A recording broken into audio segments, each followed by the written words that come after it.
जंगल के बीचों बीच एक छोटे से बिल में गोलू नाम का एक बुद्धिमान छोटा चूहा रहता था। गोलू जंगल को बहुत अच्छे से जानता था।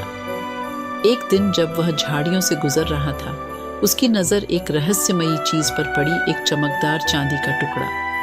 गोलू उत्सुक होकर बारीकी से जांच करने से खुद को नहीं रोक सका। उसे आश्चर्य हुआ, यह टुकड़ा कोई साधारण टुकड़ा नहीं था, यह दूसरी दुनिया का एक जादुई द्वार था। बिना दोबारा सोचे गोलू ने विश्वास की छलांग लगाने का फैसला किया और सीधे टुकड़े से गुजर गया। गोलू ने खुद को विशाल कपकेक, आकाश तक पहुंचने वाली कैंडी केन और चॉकलेट की नदियों से भरी एक काल्पनिक दुनिया में पाया। मीठा खाने के शौकीन एक छोटे चूहे के लिए यह सपना सच होने जैसा था। जैसे ही गोलू ने इस मीठे वंडरलैंड की खोज की, उसकी मुलाकात पिंकी नामक एक दोस्ताना कैंडी से हुई।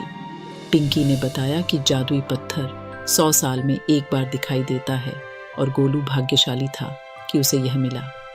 कैंडी ने गोलू को घुमाने का वादा किया और उसे रिंकी और मिंकी तितलियों जैसे अन्य मीठे जीवों से परिचित कराया। जैसे ही गोलू और पिंकी अपने मीठे साहसिक कार्य पर निकले, उन्हें चुनौतियों और पहेलियों का सामना करना पड़ा, जिनके लिए टीम वर्क आवश्यकता थी। साथ में उन्होंने कार्मल जंगलों को पार किया, चिपचिपे पुलों को पार किया और यहाँ तक कि एक शरारती लिकोरिस ड्रैगन को भी मात दी। प्रत्येक कैंडी पुल के गुजरने के साथ दोनों की दोस्ती मजबूत होती गई।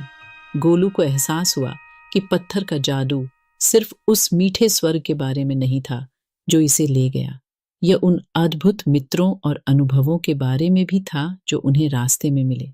आखिरकार गोलू के घर लौटने का समय आ गया। मीठे मीठे अलविदा के साथ उन्होंने अच्छी यात्रा के लिए पिंकी को धन्यवाद दिया और जादुई टुकड़े से वापस लौट आए।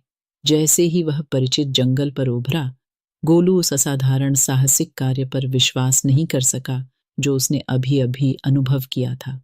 उस दिन के बाद से गोलू ने अपने मधुर पलायन और पिंकी के साथ स्थायी दोस्ती की यादों को संजोया। छोटे चूहे का दिल हमेशा के लिए चांदी के टुकड़े के जादू से भर गया।